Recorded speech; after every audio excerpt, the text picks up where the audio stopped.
dry, but it hasn't been for the middle part of this day. We've had a flurry of rain shower, and it came all down on turn one, the bottom part of the circuit. It was wet at the top, but nothing like it was down here. But fortunately for all the drivers, it now looks as though we got dry track, because turns 1 and 2 are tricky enough at the best of times here at Barcelona. The tight right followed by the left-hander. But as the cars make their way around the grid, temperature's been very stable all day, around 19 degrees. Track temperature likewise just a degree or so warmer. But the good news is the top part of the track looks as dry as the bottom part. This was the part that was drier.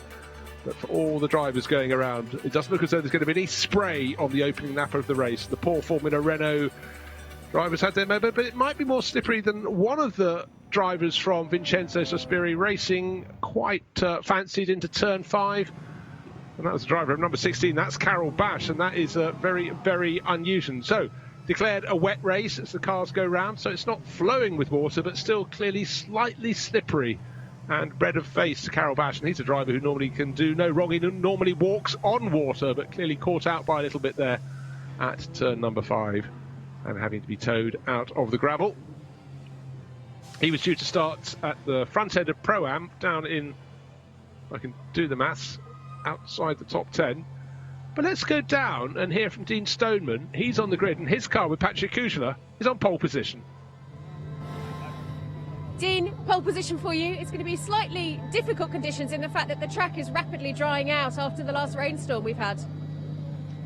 Yeah, you see the conditions are changing pretty quickly. It's torrential rain earlier on, now it's starting to dry up, the sun's coming out. So I think for the first stint in the car is going to be wet at the moment. I think it's a little bit too wet at the moment to go to slicks. And of course, clear a track ahead of you. Competition is tight in this championship as well. Yeah, it's been very, very tight throughout the season so far. We're just doing what we can do in the championship. Had a different teammate every weekend so far, and I got Patrick, who was a teammate of mine back in GP3 days, and he's performing great. Between the both of us, the pace is immense. So yeah, it's. I think it's been a good weekend so far, and hopefully Patrick gets down to turn 1 in first position and bring it home. Have a great race. Thanks, Thank you very much. Cheers. That's Dean Stoneman there in the GP3 days, really quite a long time ago. Just having a quick check, he was second in the championship, GP3 championship, back in 2014. So it shows how the careers of young single-seater drivers can take them to cars with roofs, and both have done very, very well indeed. The car starting second on the grid, Dorian Boccolacci, Oregon team, certainly starting to find some good form in this championship. Their best result was second place last time out. And that was his car shared with Kevin Ghilardoni, so he's just explaining to Kevin exactly what he fancies doing around the lap and just how damp it was. And where is it drying out? We heard from Dean Stoneman that the track is drying, but there has been a little breakthrough of sunshine. It's bright at the moment. Good to see that second, the Carol Bass. Number 16, Vincenzo Sospiri Racing car is out of the gravel and continuing round. Nearly went into the gravel at the following corner. The sister car, though, is sitting there on the grid. That's in 4th place. That's Sebastian Fernandez, Spanish racer coming out to play on home ground. He got around. I just wonder if Carol Bash's car has gone out on slick tyres and paid the price on that damp circuit, working his way around. Again, with the tyres being so sort of concealed within the bodywork, I think a lot of the drivers will be starting on wet tyres. It's not a long race, it's 50 minutes, but plenty of time for this track to dry. So do you gamble and go out on slicks and just hang back at the pace you have to run until they come up into their own, or do you go out now and hair off on wet weather tyres and then hope that they will last? So elements that have to be considered. And the music's starting to get loud and bold up and down the length of the pit lane, and already I can see there are dry areas just in front of those pit garages. Let's go down again, because Carol Bash is down being interviewed just now. It's his teammates who spun off. Carol, you're currently leading the Pro-Am Championship, but the car is not on the grid. What's happened? I don't know, my teammate just went on the gravel, and I hope we will start now. I don't know exactly where he is, but we didn't arrive to the practice, so I hope he will be back and we can stay and start the race. Yeah, the car is already there. It's just coming down now. Yes, so fingers crossed it turns out better than that then. Yeah. Track's still quite greasy, I assume. Yeah, I mean, it was raining and it's very slippery, the track, so we need to try the limit, and we will see in the race what can happen. We will make maximum. Thank you very much. Have a great race. Thank you. Okay, well, that sort of explains things a bit. Replay shows that Andrei Lewandowski, I'm just thinking that wasn't a very Karel Bash thing to do, and particularly when he came back out of the gravel and nearly went too deep into turn 6 as well. So it's turn 7, beg your pardon, as the number 16 recovered to the circuit. So Andrei Lewandowski, hopefully no problems at all for him. They're starting down in outside the top 10, but particularly when Karel Bash, superstar from karting, and since he's come to car racing, been very, very strong in Lamborghini Super Trofeo. Hopefully he will drag that back up towards the front end of the field. And he was European Lamborghini champion 2 years ago, Karel Bash, showing with Vito Postiglione, so he's got massively good pedigree. Now, Target Racing, they've been qualifying well this weekend. Milos Pavlovic and Raul Guzman. They won the opening race of the season, the first of 2 races at Misano, and took a 3rd place there. In the second race, then a 2nd and a 3rd at Nürburgring, so they're always at the sharp end of the field.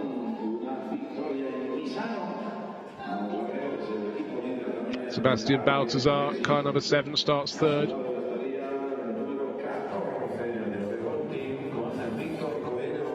Target Racing with the 2 black Lamborghinis with the red and yellow flashes. This is Alberto Di Folco and Kevin Rossell.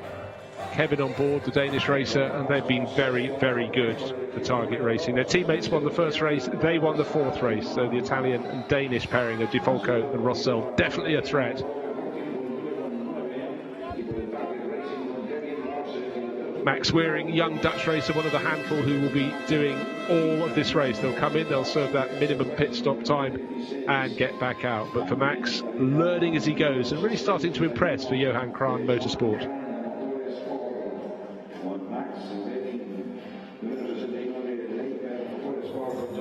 Cool, calm, collected. Well, it looks like that from the outside. Guillaume Peugeot-Béat racing on home ground for Lipert Motorsport, the Spanish racing driver. Now again, when you start back from 10th place, you've got to consider what your rival's going to be doing. He's sharing with Jonathan Dudek this weekend. What are they going to be doing down at turn 1? And certainly the grip isn't there for everyone to get all the traction they want at that part of the circuit. We've heard from Karel Bash. We know that it's his teammate Andrei Lewandowski who's going to start this race on these tricky conditions. He's slid off, so he knows how hard it's too hard to push into turn number 5. There's no damage to the car visually, so hopefully all will be right for them as they get going in the race. Mikko Eskelinen sharing with fellow Finn. Carson is going to, again, great mad croc livery on that car. Mikko races actually in the Far East as well quite a lot, loves his Lamborghinis, and looking to make some decent progress today. Best result so far, 9th place this year. In the AM class, the top qualifier is this man, Fidel Leib, another Lipert Motorsport entry.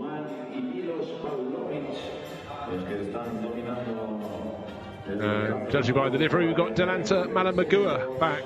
There he is, showing with Mantovani, Massimiliano Mantovani. Quite a lot of vowels and consonants in that combination. Delanta from Sri Lanka. Then the Busan Gignon racing entry, Claude-Yves Gosselin. Black and gold, lovely wrap on that car, number 4.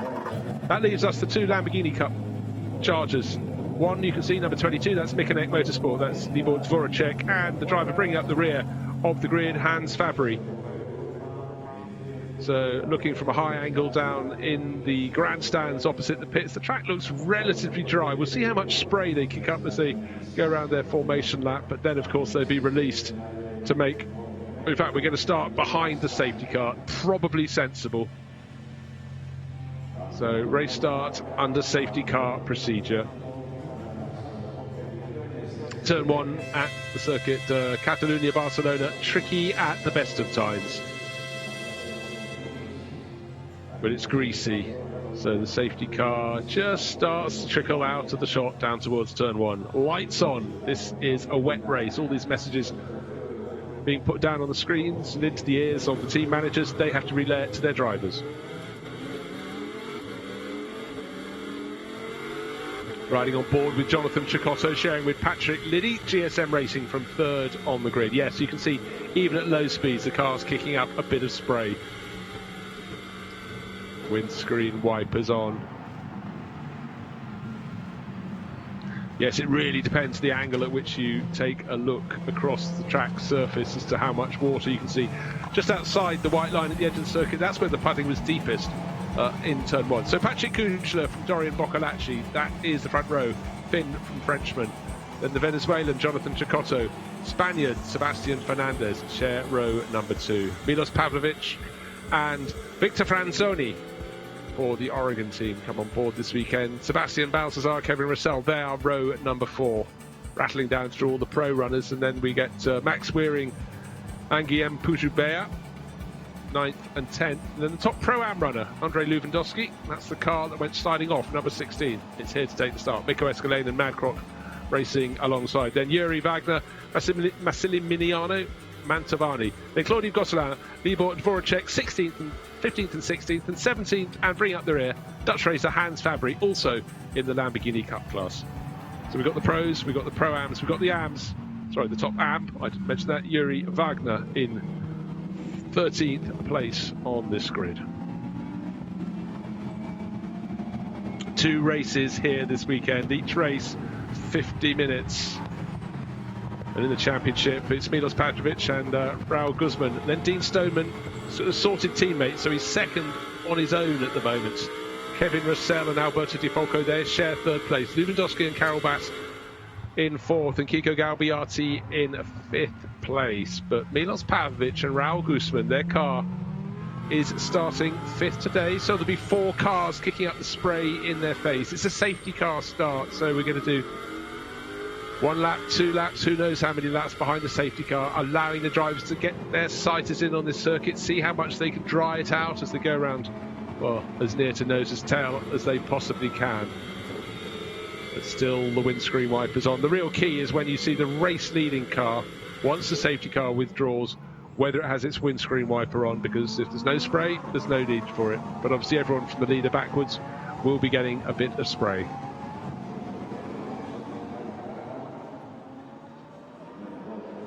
Safety car setting a decent pace, but you can really feel the sort of pent-up performance and frustration of those behind.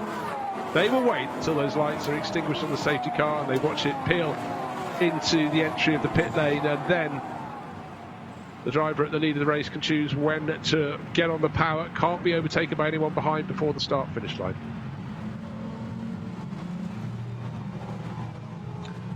But it could be, well, we'll see how soon we get a message on the screen saying safety car in at the end of this lap. But right now, the Huracan leading the Huracans around, the Super Trofeo racers, they're biding their time, waiting to be released. 50 minutes of racing.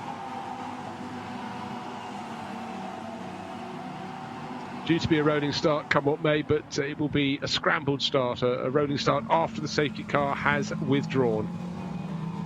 Or like a restart after an incident in the race. In fact, the driver at the far end, got a spinner in the background. They look like Libor Dvoracek, the penultimate car in the field. Appeared as though his car was rotating on itself at the back of the image. He stuck himself in the gravel. I was just about to say his rival, Hans Fabry's falling back a little bit, but at least he's kept it on the island. So for Libor Dvoracek, well, message to race control very quickly. You might have been thinking of releasing the safety car pulling in and releasing the field to get their rolling start, but we've got to recover car number 22, tail end in the gravel. Still fired up, but normally when a driver floors the throttle. Now let's look, we're riding on board. Just simply turned in rather too aggressively for turn number 4, facing backwards, tail end in the gravel. That's going to take a pull.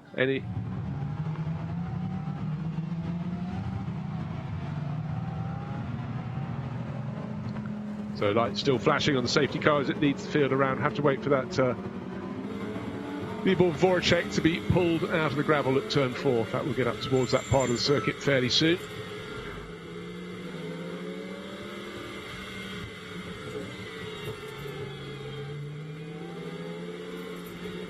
Frustrating for the rest of the field because, of course, the track getting drier and drier. They're getting more enthusiastic, and for the starting drivers, they don't want their stint time to be spent behind a safety car. They want to go racing as soon as they possibly can.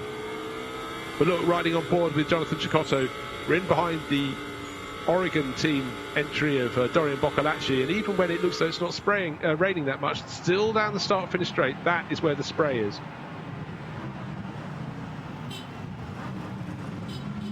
Still waved yellow flag, so Patrick Kujala clocking up laps in the lead of the race, because we are racing at the moment, merely led around by the safety car.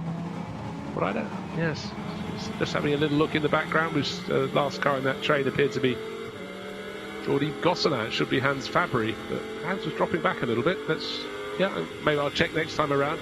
This is the view from the driver in third place, Jonathan Cecotto. Doesn't drag too much gravel onto the track. Get that tow rope off there. He could be released. He will have lost several laps to his rivals, but can he get going? Can he fire the engine up? There's the next question. So the field goes through turn 1, turn 2, just now going through turn 3. And when they look dead ahead, they won't see the car that's in the gravel because it's not in the gravel. Good news is Voracek will live to fight another day, will get out into this race. Several laps down, chastened, but still able to go out and perform. So for Kurt Wagner, his teammate, frustration while standing in the pit lane, but at least he will get a race if all things fall their way.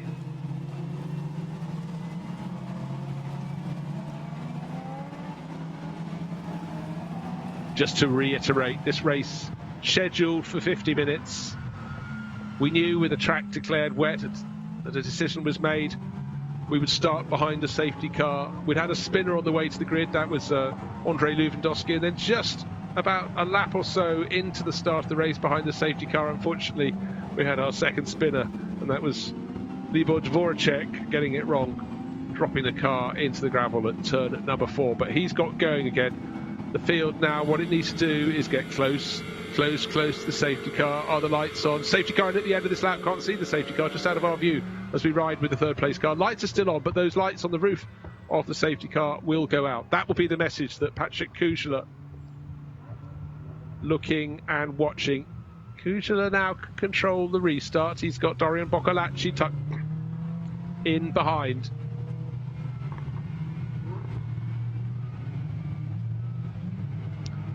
So the drivers doing what they know they're supposed to do. Hang back, but just stay behind the car in front. No one can pass Patrick Kujala, number 33, Benaldi Motorsport entry, until they get to the start-finish line. Oh, Boccolacci's been good. They got to the top of the hill at turn 12. Wait, and then bang. Patrick Kujala knew when he was going to floor the throttle. Boccolacci's reacted very, very well indeed. He lost the car's length, but that's absolutely fine because he wasn't the one who could floor the throttle first.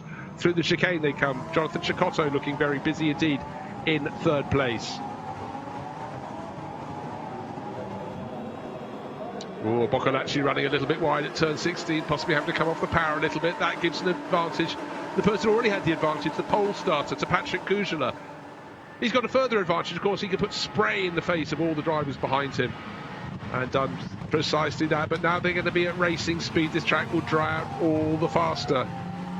Who's making the moves? All neat, all tidy. Car number 14, Victor Franzoni, looked like he was getting in position and he didn't get it. But the view from Jonathan Cecotto in third place. Boccolacci is really, really serious about taking the lead in this race.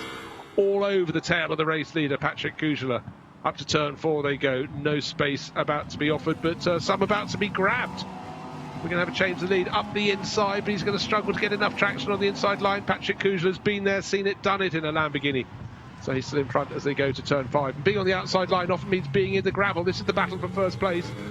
And unfortunately for Boccolacci, second place has become into the gravel. In behind him, number 16 goes wide as well. That was Sebastian Fernandez in 6th. So that is the bogey corner for Vincenzo Sospiri Racing. One car off on the way to the grid. Thought it could be 16. He was starting much further down the order, which is Andrei Lewandowski. And then really being muscled out there. Poor Dorian Boccolacci. I'm not sure he'd be entirely happy. And then, of course, the second of the other. Sebastian Fernandez running wide in the number 6 car. So for Vincenzo Sospiri Racing, what a dreadful start to this race. You have to look a long way back to about 10th place to see Fernandez as he recovers. In fact, the Sospiri cars are side by side in the background of the shot. But our first two have escaped. Patrick Kujla now has Jonathan Cecotto all over his tail. Kujla can't get in the front of that car to bite at turn 12. Just does enough. Sweeps across, covers the line into turn 13. Down a tiny little stubby straight to turn 14. Bang, over the curves. Bang, over the curves again. To go to the right, onto the start-finish straight they go. But they've got this long sweep of turn 16. You can see these cars don't have a lot of grip at the moment. It's cool, it's soggy. Down the start-finish straight they go. It's going to be about a second between the pair of them. Half a second is the time listed. Let's take a look at this again.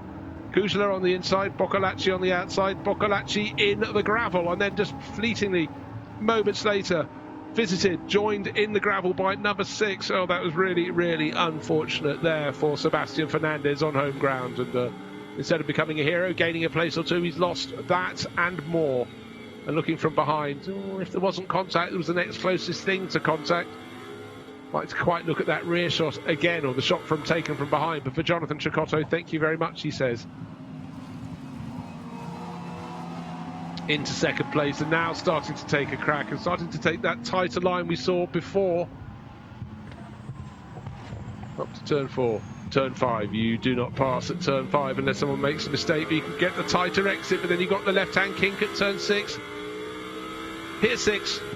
Now, how tidy can you be into 7 and 8? Going up the inside into 7, that doesn't happen very often. Well, not without tears, but for Kujla, champion in the Super Trofeo, way ago. He's done an awful lot of Lamborghini racing. 2015 he was champion, edge to side. So that was a great move from young Cecotto. In the background, Boccolacci trying to fight his way back. First 3 well clear. The best of the rest looks as though it's going to be Sebastian Balthazar. No, it's Milos Pavlovic now. Balthazar's got a red nose, and the red nose is in 5th place. So there's the graphic saying Milos Pavlovic for Target Racing, making his way forward. And there will be recovery runs from the like of... Certainly looking to see who's going to make the way back up. Look for Sebastian Fernandez. He's fallen to 13th position. He's on home ground. We saw him challenging for 4th place before he went into the gravel. And a long way to go. But up front, top 3 closing right in. And the driver in 4th place. Suddenly Milos Pavlovic, there he is, number 9, getting closer and closer. So not so long ago, the first 3 were well clear.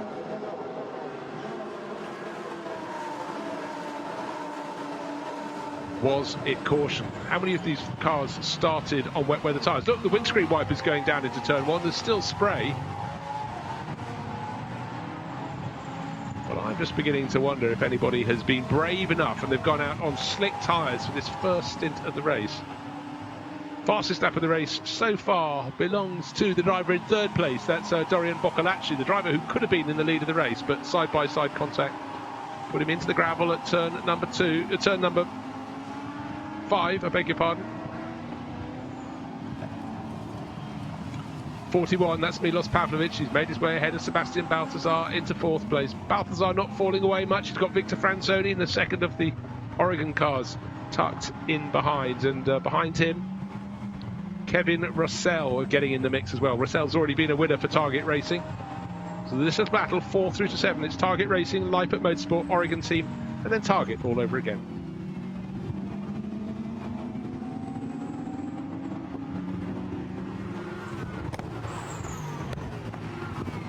Victor Franzoni in the pink, yellow and green Oregon car.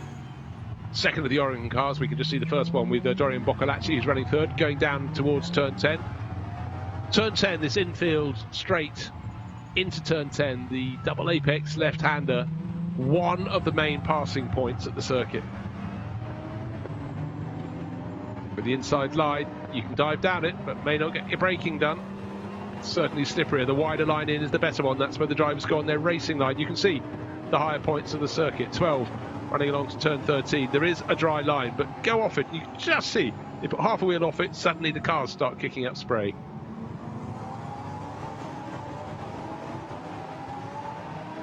That's Sebastian Balthazar, number 2, coming around in 5th place. He's got Milos Pavlovic just about a second ahead of him. And he's got Sebastian Balthazar in Sebastian's in the meat in the sandwich, then Victor Franzoni, then Kevin Russell. Up first to second, it's still under a second between our race leader, Jonathan Cecotto. There is the second place car, Patrick Kuchler, that's number 33, 0.925 of a second. Swapping fastest laps, and importantly for them now, just starting to drop Dorian Boccolacci. Dorian's still probably angry about being given a hip and shoulder move at turn 5. Interesting how the car in second place is using the windscreen wiper because it's getting spray from the car in front. The car in front does not have to, so the advantage goes to Jonathan Cecotto at the moment. No windscreen wiper on for him, for our race leader. But for Patrick Kuchler, he's done it all in Lamborghini Super Trofeo.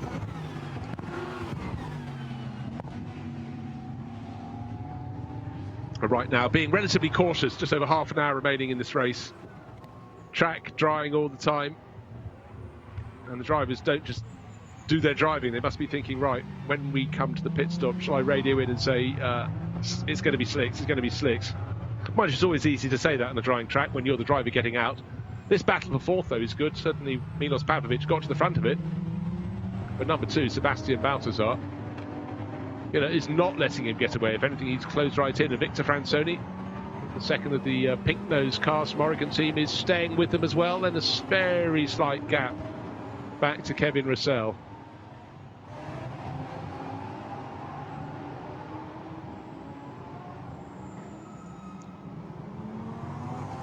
And Russell's teammate, you can see how the advantage has sort of ebbed and flowed between him and Milos Pavlovic. It's now settled down, but drivers, including race leader GSM Racing's Jonathan Cecotto, going looking for the wet patches. Upper part of the circuit in particular is quite dry now, so it's really giving their wet weather tyres a bit of a pasting at the top of the hill.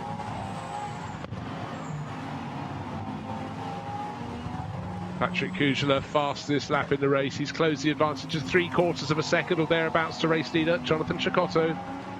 There you can see the white and black Benaldi Motorsport car, number 33. Dean Stoneman in the pit lane, waiting to take it over. And Patrick Kuchler closing in all the time. But then a little mistake, unfortunately, for Sebastian Baltazar. Victor Franzoni has gone into 5th place, and unfortunately for Baltazar, looks like he's about to lose another place to Kevin Russell. Oh, the smallest of slip-ups. Yep, I think the Dane has got past the Dutchman. Oh, let's have a look. Well, all quite roughly tufty stuff. In fact, sorry, Sebastian Baltazar is a German racing driver, but a German racing driver with a slightly red face. One little slip-up, and the field was so close in that battle from 4th through to 7th place that he's shed a position, but he's hanging on, does not want to be passed by Franzoni. In fact, he's I thought the move was complete, and it isn't just yet. And then Kevin Russell all over him now. So Franzoni's got the place. And number 9, working hard, Kevin Russell has not got it. I thought that move would have been completed. Car 33, 3 seconds at the end of the race. That will be the shoulder charge, the side-by-side bash into the flank of Dorian Boccolacci, and if you added the 3 seconds now, that would be enough to put Boccolacci up into 2nd place. So Jonathan Cecotto leading the race. Time penalty, 3 seconds added for hitting Boccolacci early in the race, just after they were released by the safety car at turn 5. So frustrations, but looking good for a podium all the same. And this is the car that Patrick Kuchler has been brought in this weekend to share with Dean Stoneman. Dean's had various teammates and is sitting 2nd in the championship, so he wants every possible point he can get. And now for Patrick Kuchler to try and remove those 3 seconds, he's got to get ahead and build a 3-second advantage.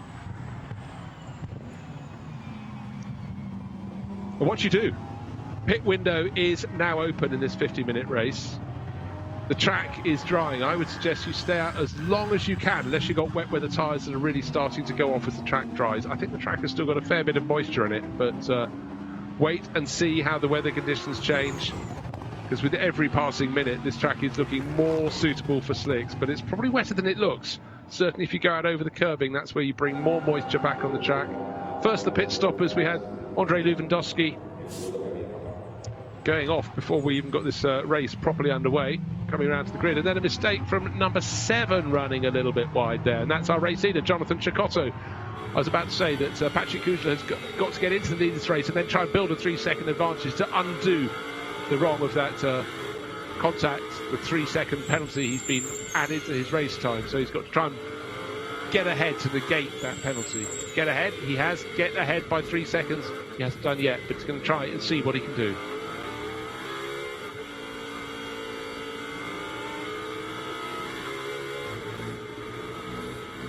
Again, just riding on board the car now, back into second place, Jonathan Cecotto. You could really sense how both the race leader, Patrick Kushner, and Jonathan just had to wait until they could commit to full power coming out of turn 16. They rode the curves on the outside, had to be cautious.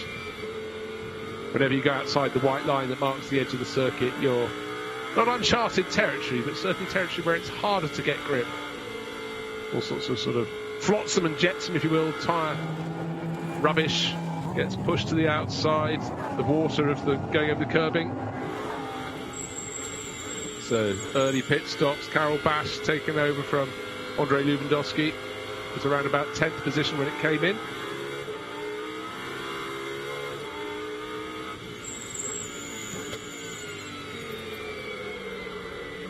Riding on board with the second place runner, Jonathan Cecotto. Yes, the car in front, Patrick Kushner, is escaping, but you can just see how in these conditions the front end of these Huracans just doesn't want to turn in. There isn't the tyre grip in these coolish conditions in October in the Circuit de Barcelona. Number 2 continuing to battle, that's Sebastian Balthazar. We've got Kevin Rossell all over him, but not in front of him. That's the important thing at the moment.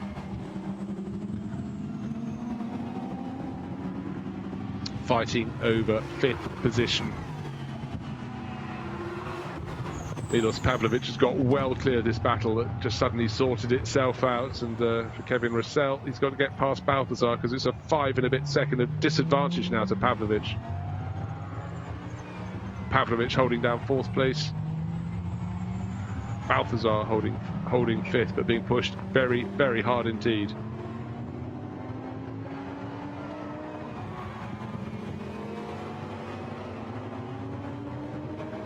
Kevin Rossell gets alongside, much tidier, exits the corner, move pulled off very, very nicely by Rossell there, the Dane going past the German. They've been close for quite a number of laps, they've made their mistakes together, but now that's been reversed, and good move from Rossell.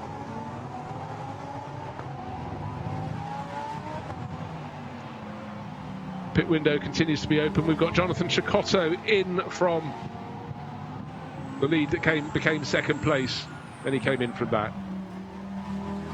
Number 7 in the pit lane. Only front runner to have pitted so far. Only one of only 2 cars to have pitted so far. 3 cars now, just got another one calling in. Hans Fabry coming into the pits. And one of the cars making a move up through the field will be Carol Bash, the first car to make a pit stop. He took over from his teammate Andrei Lewandowski. He's listed down in 16th place overall, but he will advance as rivals sit in the pit lane.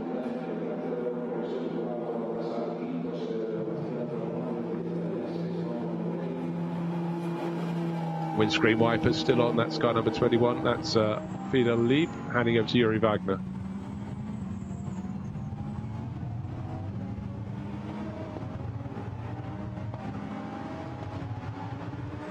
Now, of course, what we're going to get as drivers come out for their first part of this race, they're doing the second stint, is what's the track like? They've watched their teammates on the screens, they have seen a lot of spray down the start-finish straight, but it's the bits that don't seem to have wet patches that could be some of the trickiest bits indeed, as Patrick Liddy may be about to find out. The American Lamborghini racer down into the first turn. How much grip have I got? Oh, got through the corner.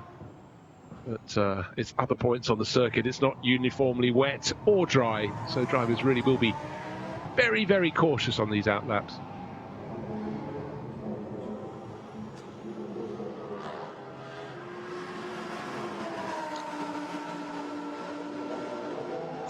Full acceleration down the start straight. Relatively level, you can just see him coming over a crest there. Patrick Kushner trying to build as much of an advantage as he possibly can. Don't forget he had the 3-second time penalty added to his time. Found that out a short while ago. And that gives a little bit of scope for the GSM Racing Jonathan Cecotto, Patrick Liddy car. 3 seconds it doesn't have to find.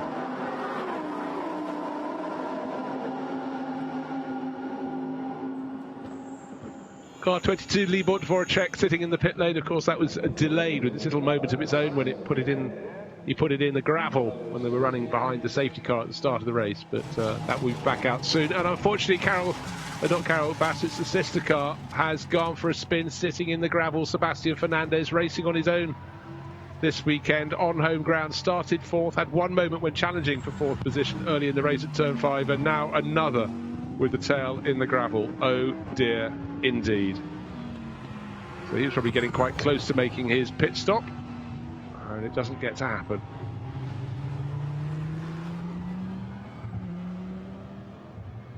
Not long to go, so that's turn 1. That's the first car that's gone around there. I thought we might have a candidate for that on the opening lap of the race, but drivers behaved well then. So for Patrick Kujla, stretching on, should be thinking about coming into the pit sometime soon. And now car 6, Vincenzo Sospiri Racing. They've got one car in the gravel. They've already had one having a spin, and now the other one, the sister car, potential speeding in the pit lane. So was that on the way out for Karel Bash or the way in from Andrei Lewandowski? No way of telling you, but under investigation. It's not a done deal yet. Kujla dives in, and wow, the way he came into pit entry, sweeping around the corner. He's got the car brake down to the minimum, well, to the maximum speed you're allowed to do at the white line, but the way he almost straight lined the entrance to the pit lane, taking every last fraction of a second with him as he came down off the circuit. Also in behind him, Dorian Boccolacci will come in to hand over to Kevin Ghilardoni. And the general intelligence was to stay out as long as you possibly could before the pit stop, see how the track conditions changed. But was that enough for Patrick Kujla to hand over to Dean Stoneman and get that car back into the lead of the race? The second of the Oregon cars into the pits, that's number 14. And that rises up the order. So suddenly looks very busy in the pit lane. The good news is almost all the cars are coming in without windscreen wipers on, so it does suggest that perhaps the circuit is now properly dry, or as near as. The screens are being cleaned as much as they can be. Still trying to get the grip down at turn 10. A bit tricky for Patrick Liddy there, but he's pressing on. His car was one of the early ones to make a pit stop. Came in, had led the race, had been moved back to second place with Jonathan Cecotto, but still right at the sharp end of the field.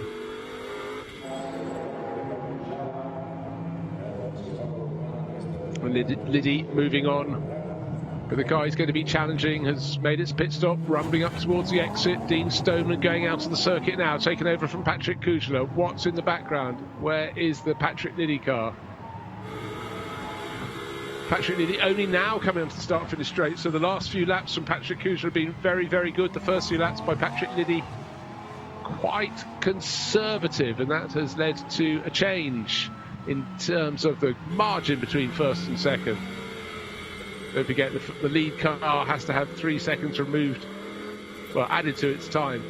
And that will change the circumstances. Instead of being, well, I'll see what the gap is next time around, what the real margin is between these cars. Now they've both made their pit stops. The front-running cars, the GSM Racing number 7 and the 33 Benaldi Motorsport. We've got the safety car. The pace has dropped. So for Patrick Liddy, that will enable him to get towards the tail. So the margin gained by Patrick Kujla on his very fast in-laps, and then Dean Stoneman, as he comes out in number 33, the race leader, will be compressed.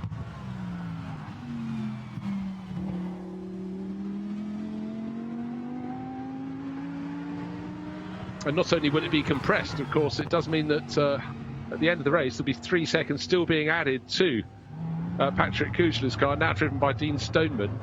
And with the safety car closing the field up, the margin they've both built before and after the pit stop is going to be compressed to nothing, so they could still have a real race to get back. They might be leading the race, but they could have the chasing car of Patrick Liddy right under their rear wing.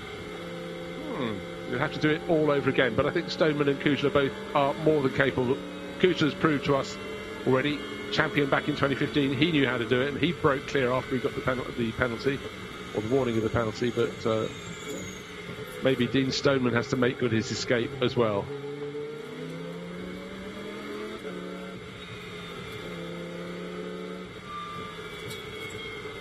So whatever was put in the coffee at Vincenzo Sospiri Racing today, they better not drink it tomorrow. Whatever could go wrong has gone wrong for them today with the various spins out on the circuit.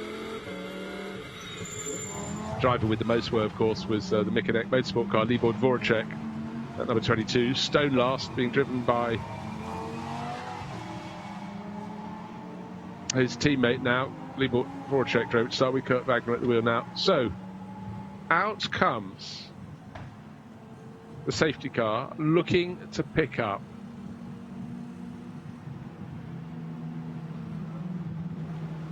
with everyone having stopped. He should have been looking to pick up Dean Stoneman, car number 33, but he seems to come out ahead of Kevin Ghilardoni. There at turn 1 is the number 6 car, Sebastian Fernandez. No glory for him today on home ground, perhaps tomorrow, but just today, embarrassment.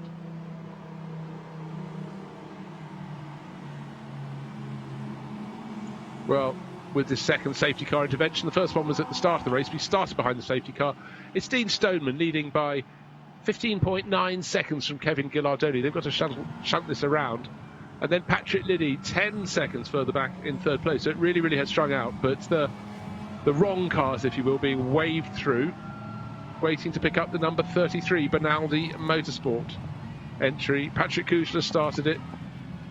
Dean Stoneman just taking it over. And if you've been waved by, you need to get a move on, because you've got to go almost the entirety of a lap to get to the back of the train.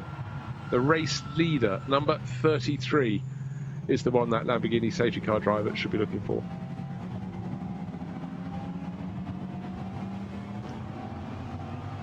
Hans Fradbury in the bright green entry coming down the hill. He's got himself up to 15th overall.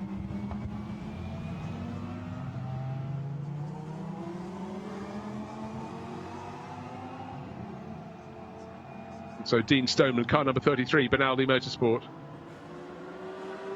Circulating, waiting to catch up with the safety car. And then he can sit in behind, and then he can control the restart. Yellow lights flashing on the starting gantry of the start-finish straight. Just as an extra warning, there'll be waved yellow flags all around the circuit to say safety car at the head of the field. But a driver who made a really, really good start to the race is out of the car now. And Gemma's caught up with Jonathan Cecotto. Jonathan, you were leading your stint there. Patrick's taken over in the car. Is this safety car going to help him pull back up through the order? Well, for sure, safety car arrived just in time. If we would have stopped after the safety car, we would have lost a lot of position, so I'm quite happy about that. The conditions are quite tricky because we've never driven on the wet this weekend before, so it was important the first laps to find out right away where the grip was, and I was able to overtake for first position, so that was good. And how is the track now? Is it drying out a little bit? It's drying out, but I expect it to dry out faster. So there's still quite some water, and it'll probably stay like this till the end of the race. Thank you very much. Thank you. Yeah, it was a great move there from Jonathan Cecotto to get past not just anybody, not just any race leader, but Patrick Kujla, who he knows all there is to know about these Super Trofeo Lamborghinis. So still waiting for the number 33 car. There it is, the third car in that group. First two should be waved past. Yeah, well done. One goes past. The number 16 Vincenzo Sospiri car needs to go past two. And there is our race leader. Has a huge advantage at the moment. He's listed as 28 seconds to good, but that will close right down because the next car in line at some point should be Kevin Ghilardoni, who's taken over for the number 11 Oregon car. Not in the back of shot, not in back of shot. Huge distance back. There he is going down that infield straight from Campsa, turn 9 that is, down towards turn 10. And he will be catching all the time, but he must press on as much as he can. And then behind him, another 20-odd seconds further back, Patrick Liddy. We just heard from Jonathan Cecotto. It's his teammate who's running third. He needs to get, before the safety car withdraws, or as much as he can. Now, here we are, in fact, riding with Patrick Liddy needs to get onto the tail. He's going through Campsa, so he's still some distance behind Ghilardoni. Ghilardoni in turn still some distance behind Dean Stoneman, but they're both lapping faster than he is. He's stuck behind the safety car, so they should be able to close in.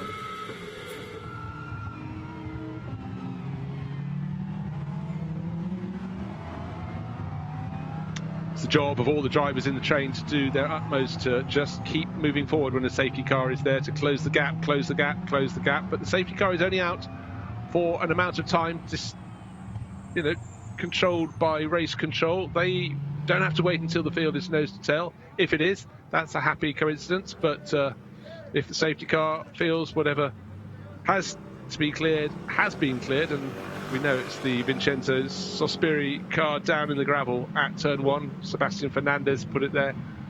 Let's have a look, going through turn 1. There's our field. First 3 are now nose to tail, so the safety car period was long enough for all of them, and by the time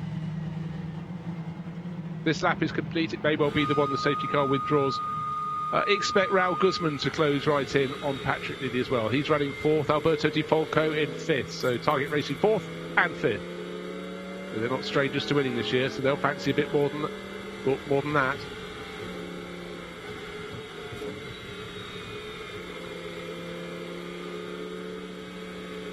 Track looks wholly dry as we look forward through the windscreen of the GSM Racing entry, and don't forget we just heard from Jonathan Tricotto, and he said the track is drying but just not as fast as they expected, so it's going to be greasy for the rest of the race. But good to see the field is now almost line astern those 2 Target Racing cars. And those in the background closing in, catching fast, as unfortunately for Sebastian Fernandez and Vincenzo Sospiri Motorsport, that is shifted clear of the gravel, dead ahead at turn number 1.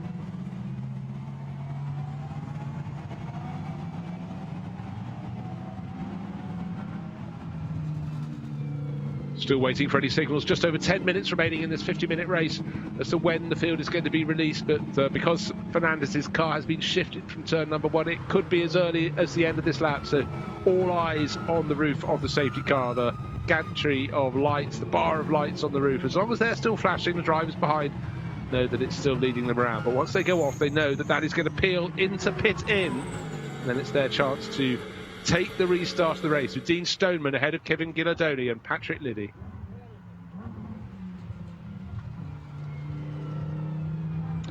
The message was expected, the message has come. Safety car in this lap. Lights out, Dean Stoneman backs it up. Kevin Ghilardoni, will he be as good as the restart as his teammate Dorian Boccolacci was very positive when the first part of the race was released, when the safety car that led them round finally withdrew. In 3rd place, I'd say Patrick Liddy needs to get a bit closer. Field rising up through turn 11, turn 12. Now he's already dropped it. Turn 13, the throttle is down. The first 2 pulling clear. Patrick Liddy didn't quite live up to it. Someone's locked their brakes into turn 13, but it wasn't the race leader Stoneman. He's done a good job. Big gap already opening up to Patrick Liddy. He's got his windscreen wiper on. The others do not. In behind, the driver of number 7 being pushed very hard indeed by Raul Guzman, but first and second it's Dean Stoneman from Kevin Ghilardoni, 0.8 of a second. Then the gap back to 3rd place, it should be under a second. It's 4.5 seconds. Patrick Liddy really falling back. Patrick Liddy's on one side of the circuit. Is that Patrick Liddy going slowly? No, down the inside. Oh, is it going to be a passing manoeuvre? Target Racing on the move. Liddy holds off. 41, Raul Guzman, the Mexican, really fancies his chances in behind his teammate Alberto Di Folco, also getting very busy. It also, Di Folco is going to try and go up the inside. Hasn't quite worked on the inside at turn 3, not yet.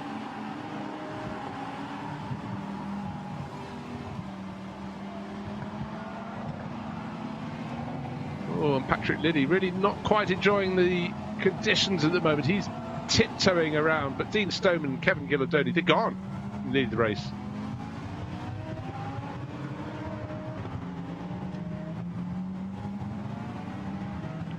And in behind, whereas the racing is at its toughest, I quite fancy Alberto Di Folco in all this. He's the black Target Racing car with the yellow flashes and the yellow wing mirrors. He's got his teammate up in front, Raul Guzman, but look at Di Folco all over him over the curbing at turn 7 and 8, up to the crest of the hill at 9. Campsa often the wider line seems to work. You get more momentum out of the corner, but you risk someone going up the inside, and that was a risk taken there by Guzman. And alongside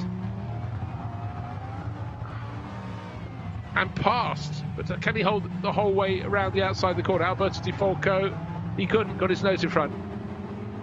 There is more pain, yet more pain for Vincenzo Sospiri Racing, because their number 16 car, the one still going in the race, has a penalty coming its way for speeding in the pit lane. We don't know if it was Karel Bass on the way out or Andrei Lewandowski on the way in, but when you're at the moment sitting down, way down in 14th place, that's a real cruel slap in the face. It's been confirmed.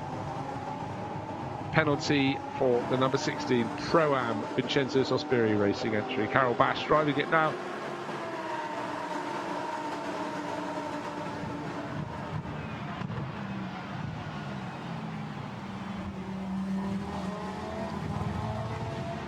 Still looking quite close at the front. Kevin Gilladoni under a second down on the race leader Dean Stoneman. There's a big gap, 5 and a bit seconds back to Patrick Liddy, who's still holding down third place. But Alberto Di Falco all over the blue and red car of GSM Racing, the black one with the yellow wing mirrors, trying to go up the inside. He's got a better run out of 3. Got his nose in front, so that surely is a passing manoeuvre that has been completed. And the teammate car, Raul Guzman, also taking a look at Patrick Liddy. Trying to get turned in. He's lost that third position. That's definitely there for Di Falco. Up the inside he goes, but often doesn't work. Well done. Diving very, very late on the brakes into turn 5, running a little bit wide, but he has reclaimed that position, so well done indeed to the American racer. I thought it was done and dusted going in the opposite direction, but made of staunch stuff.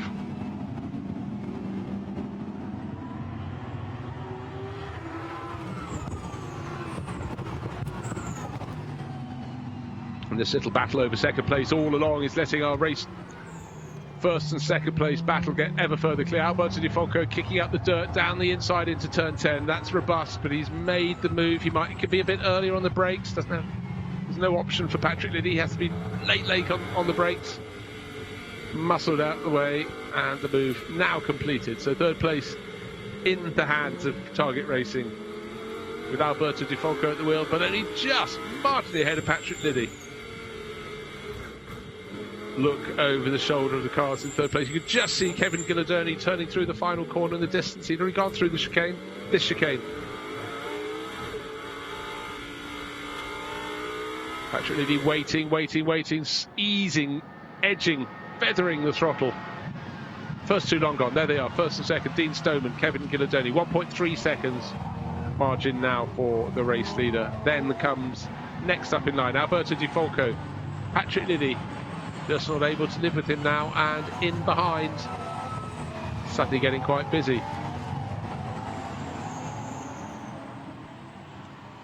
First 2, I mean, very, very close in terms of their best lap times, but Dean Stoneman last time around eked out more of an advantage. 1.3 seconds for our race leader.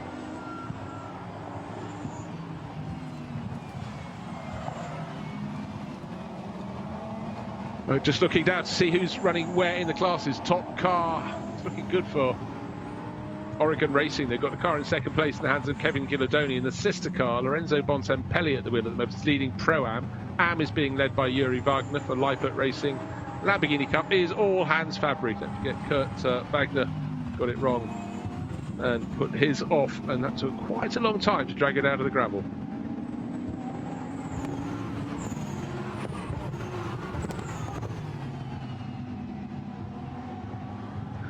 Very, very careful, the drivers, when they're side by side. This is a tricky circuit to pass on.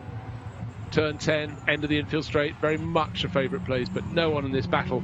Down to the bottom end of the top 10, looking to push too hard. They know they're very, very tight with each other. Raul Guzman fighting Max Weering. So in fact, Weering has really started to make his progress. Car number 61, the young Dutchman, has started making moves, started moving up the order now.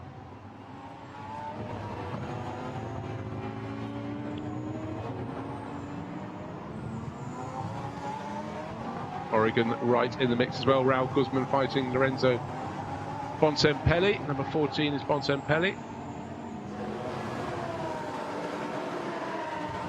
And a few drivers being able to make moves when those are in front of them, behind them, around them have made little slip-ups there. And you can see a little bit of an advantage being gained. And talking advantage, it's 2 seconds now between our race leader, Dean Stoneman, looking to make it 3 wins from 5 starts this year.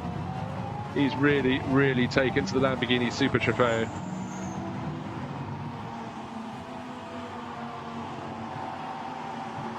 Two seconds to good, fastest lap in the race in the bag.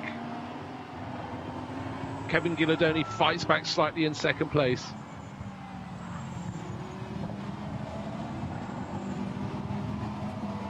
And again, enjoying this scrap very much. With Victor Franconi's car now in the hands of Lorenzo Bontempelli in the thick of the action. In car 61, young Max Wearing being caught from behind, but in that tricky position where he's heading for one of his best results of the year, doesn't want to make a mess of things.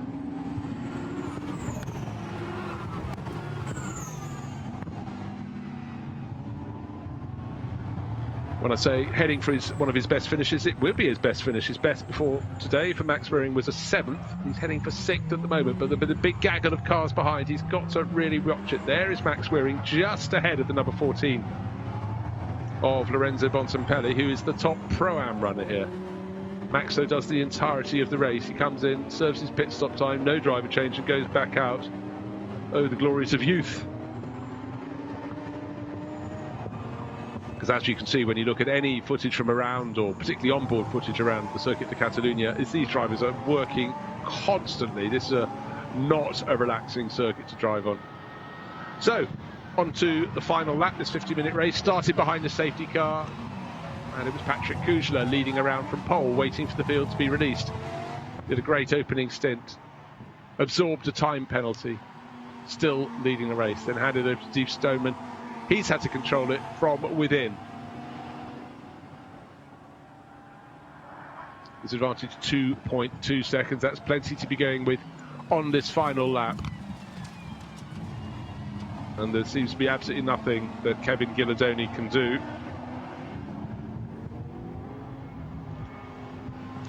Well, actually, that said, he's come down from 2.2 seconds to an awful lot less than that. So suddenly bit of a wake-up call there for Dean Stoneman, stroking it and not in a position to stroke it for a great deal longer.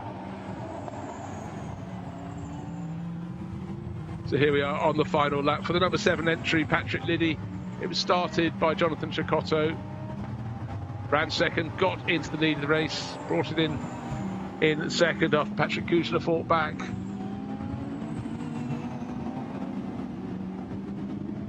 Looking for late moves, but it's looking very good. We've got to the end of 50 minutes. We're on the final lap. Dean Stoneman from Kevin Guilladoni. 2.2 seconds was the advantage first to second. It's way less than that. The pink nose of Oregon team's entry getting closer and closer. Dean Stoneman up around the top of the hill.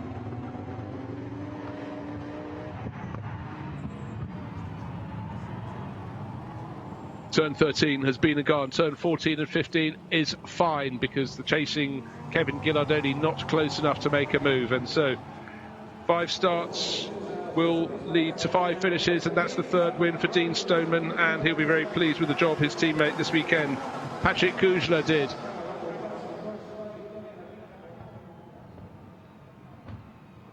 So 1st and 2nd are defined. There is the finish. Stoneman top of the charts. 3rd place, Alberto Di Folco. 4th place, Patrick Liddy. And Noah Watts, who took over in the second half of the race from Sebastian Baltazar, son of Jason, putting a great run to come up into 5th place. Max Wearing will be delighted with a career best 6th place.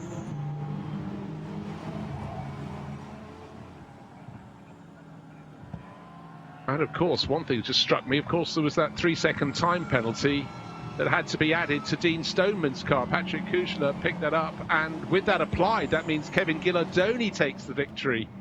He might have been second across the start-finish line for the Oregon team, but with the 3-second penalty being added, that puts him... Oh, gosh. So Stoneman had the field close up behind him under the safety car and was only 2 and a bit seconds clear. That wasn't enough, so Kevin Guilladoni closed right in and made it enough. So for Oregon team, so there I was talking about a 3rd win of the season for Dean Stoneman. Nothing of the sort. It's a 2nd place with that time penalty being applied.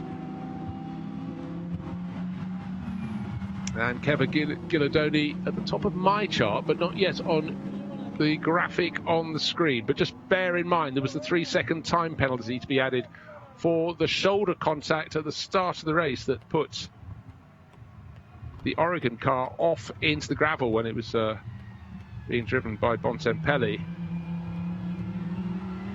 Top in the Pro-Am class. Sorry, it's Bontempelli, the second of the Oregon cars. It was the start driver in the 11 Oregon car who got the shoulder slam and put him off, and that was Dorian Boccolacci. But Kevin Gillardoni kept on hunting. I suppose Dean Stoneman was aware of the time penalty.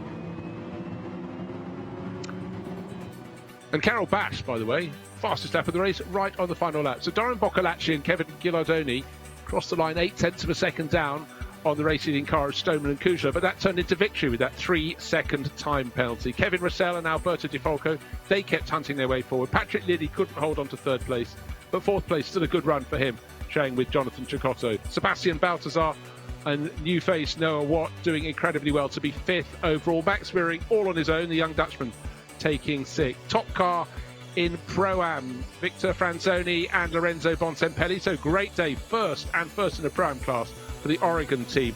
Top runner in Am in 11th place overall, Yuri Wagner took it to the finish. And top in the Lamborghini Cup class, Hans Fabry down towards the tail of the field.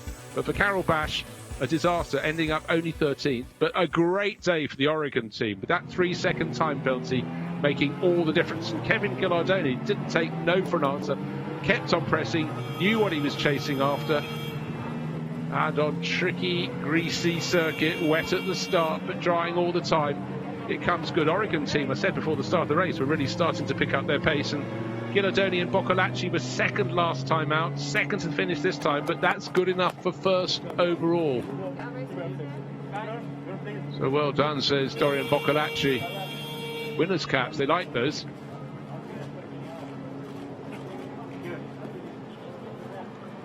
So just bear in mind the margin at the end was in their favour.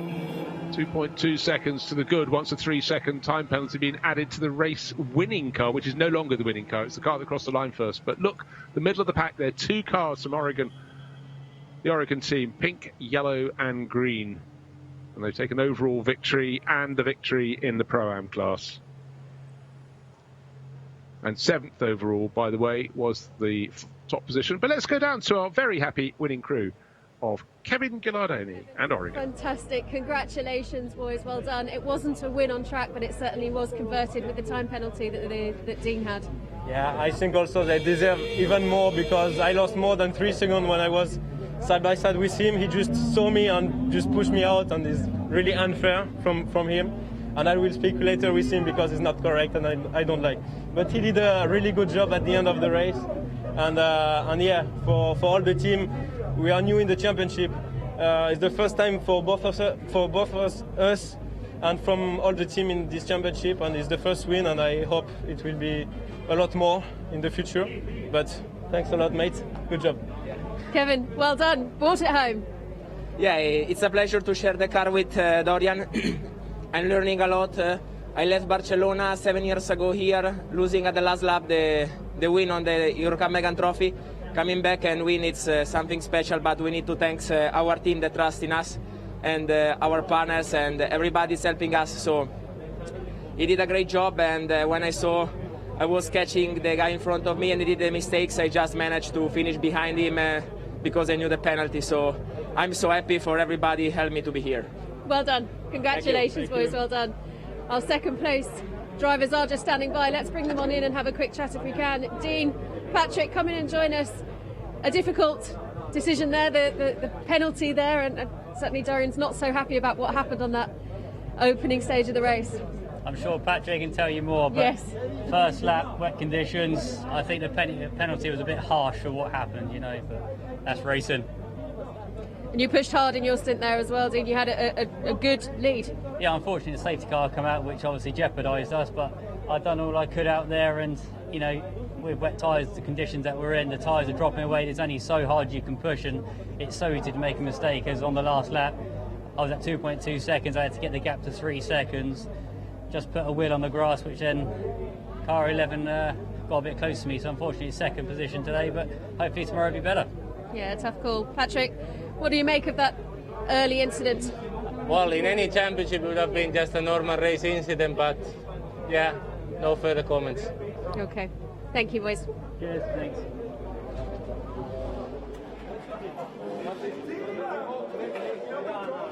So yes, just also to point out a point well made by Dean Stoneman, of course, with the safety car leading them around, it bunched them right up and got Kevin Gillardoni's car onto their tail, and then that little slip up, just enough in the bag, no longer was enough in the bag, with the 3-second penalty applied.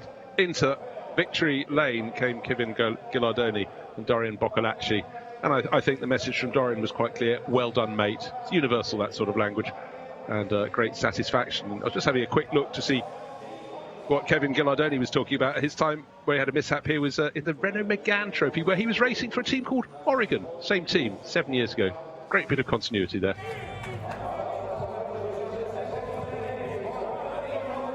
So, of course, time for the podiums and the trophies. Kevin Rossell up on the podium there with Alberto Di Folco. That's third place overall.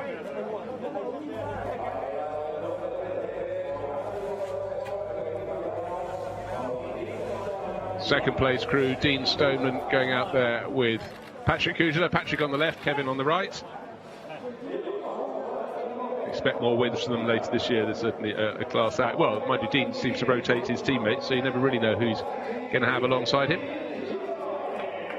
But the winners out onto the top step: Kevin Gillardoni and Dorian Boccolacci. Helmets down, trophies up. Their Pirelli P0 trophy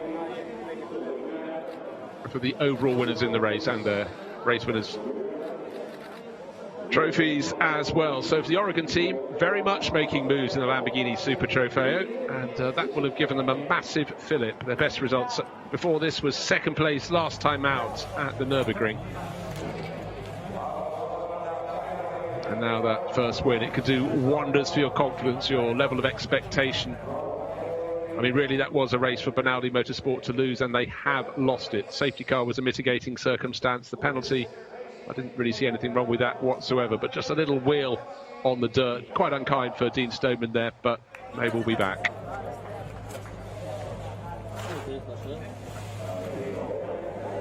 Of course, we've got four classes. We've got the overall, we've got Pro-Am, we've got Am, and we've got the Lamborghini Cup. And the Pro-Am winners were also from the Oregon team. That was Lorenzo Bontempelli in car number 14, sharing as he has been this time. Great result for them. Here come the Finns in second place in class, in the Pro-Am class. Second place, Elias Niskanen and Mikko Eskelinen. Mikko on the shorter figure on the right.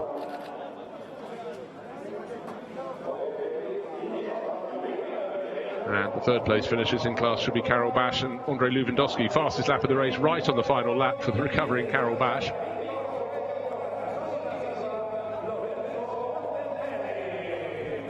So here come the winners of the Pro-Am class. Victor Franzoni and Lorenzo Bontempelli up onto the top. Well, they take the top trophy in the Pro-Am class.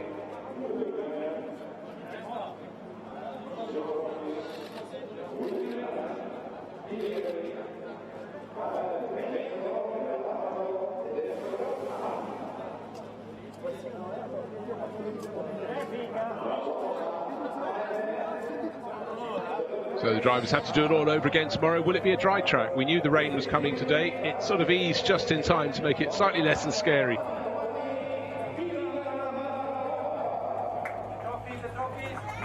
And third place, they need some trophies up there. Delanta Malamagua and Massimiliano Mantovani. They were third in the AM class for Target Racing. 14th place overall.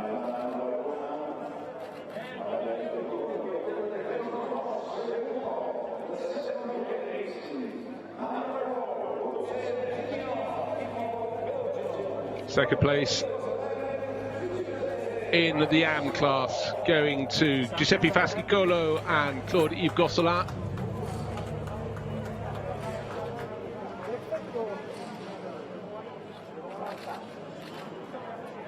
Taller figure of Claude-Yves on right-hand side of image. More photos, and welcome the winners of the AM class. Car number 21, Lippert Motorsport.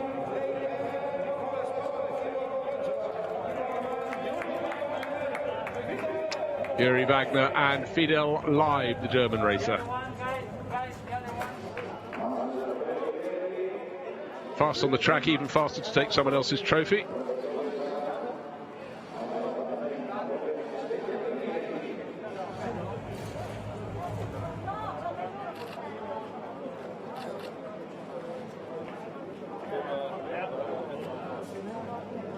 And that leaves us the final couple of trophies for the Lamborghini Cup class. And second place in class will go to the Michanek Motorsport entry. That was the one that got a mishap to start their race by ending up with Libor Dvoracek sticking some wheels in the gravel and getting stuck. But he and Kurt Wagner fought back to get second place in the class.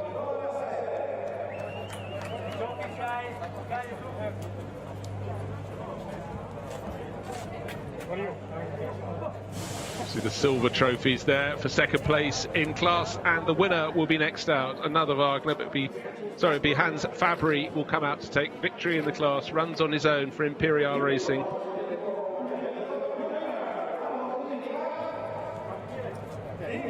Another trophy, that makes it, let's do some quick maths, that's 3 trophies in 5 races this year for Hans Fabry in the Lamborghini Cup class.